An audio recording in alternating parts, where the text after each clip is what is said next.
The lawsuit is coming from inside Governor Polis's administration. An employee suing the Democratic governor, accusing him of collaborating with ICE in violation of state law. At a court hearing today, the Polis administration admitted it's worked with ICE before, and the public never found out about it. Our Marshall Zellinger has that.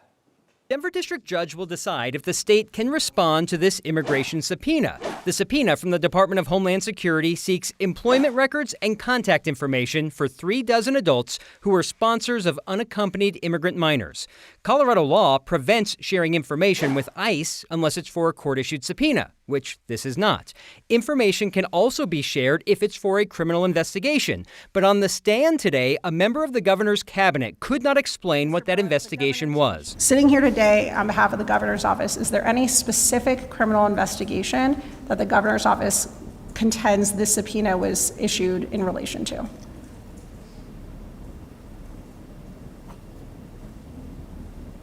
Not that I'm aware of. That's Joe Barella. He's executive director of Colorado's Department of Labor and Employment, which received this subpoena from ICE. And as we learned today, it is not the first. When was the last subpoena you received from ICE prior to the April 24th subpoena? I believe we received one in March of this year. Was that subpoena responded to?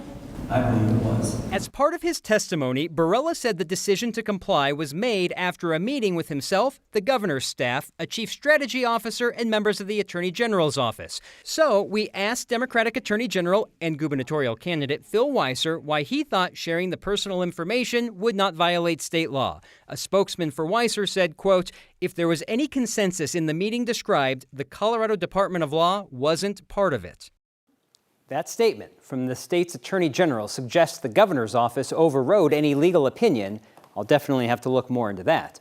The judge did not seem swayed that the subpoena was a bona fide criminal investigation. He likened it more to a welfare check to see if everything's okay, which happens before any true criminal investigation. Kyle, the hearing continues tomorrow, and the judge will decide if no action needs to be taken, the information can be shared, or if there needs to be a temporary or permanent injunction preventing that from happening. At the very least, at some point, the governor's going to have to come out and talk about this, because there's lots of people, including Democrats with his own party, who are critical. Oh, sure. But Joe Barella was the victim today that had to show up in court instead of the governor. Yep. But yeah, at some point, we'll get the governor to talk about this. Marshall, thank you.